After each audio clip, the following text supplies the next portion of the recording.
It's Zeta, your best friend who loves horror, back in the horror library. In honor of Women in Horror Month, let's talk about the most fashionable female killers in horror. I want to share with you guys my top 5. So first up, let's start with Lady Sylvia from The Lair of the White Worm from 1988. It follows the residents in and around a country English manor that are tormented by an ancient priestess after the skull of a serpent that she worshipped is unearthed by an archaeologist. Lady Sylvia is by far one of the most fashionable female villains in horror that I have ever come across. I love her style and I love her vibe. All she wants is to eat humans and have a good time. Sure, that's terrible, but at least she looks good. There's just something about women who are immortal who just really know how to dress well. I love her red lipstick and her combination of leather and lace. Next, Akasha from Queen of the Damned 2002. In this loose sequel to Interview with the Vampire Chronicles from 1994, the vampire Lestat becomes a rock star whose music wakes up the equally beautiful and monstrous queen of vampires. Akasha's style is so iconic.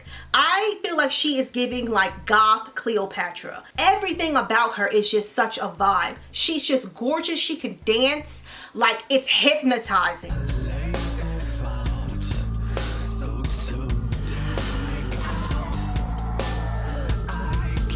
Her outfit is stacked with jewels and it showcases her status as a queen, and I absolutely love her intricate metal headpiece along with the collar necklace, and the gravity defying metal bra is everything. Absolutely love this movie. I don't care what anyone says. I love it, especially the soundtrack.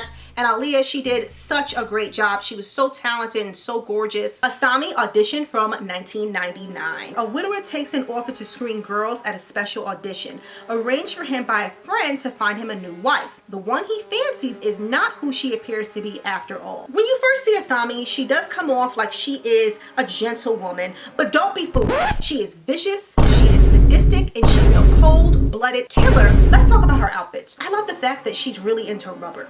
Now, I know that she didn't invent rubber, but hear me out. She combines wearing a white dress with a rubber apron and rubber gloves. And you're like, why is she wearing rubber gloves? Well, not only does it look great, but it's easy to clean off her victims' blood and bone bits after she sawed off their stuff. Have you ever seen a clothing item or like an accessory and you thought it looked so good that it made you scream?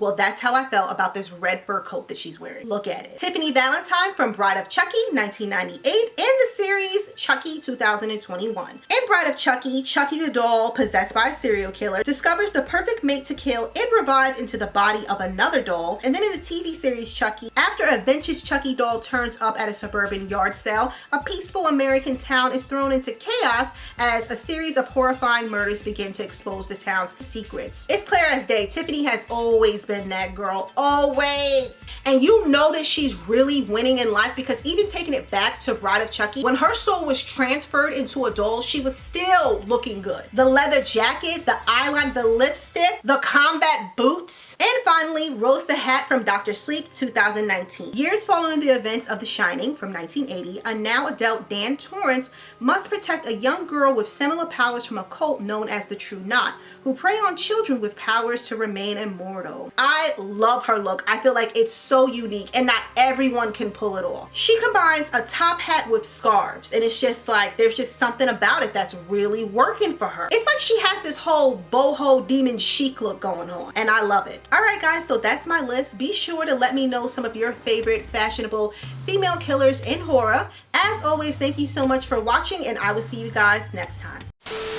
When you first see Asami, she does come off like she is a gentle woman, but don't be fooled. She is vicious, she is sadistic, and she's a cold-blooded killer. Let's talk about her outfits. Like and subscribe!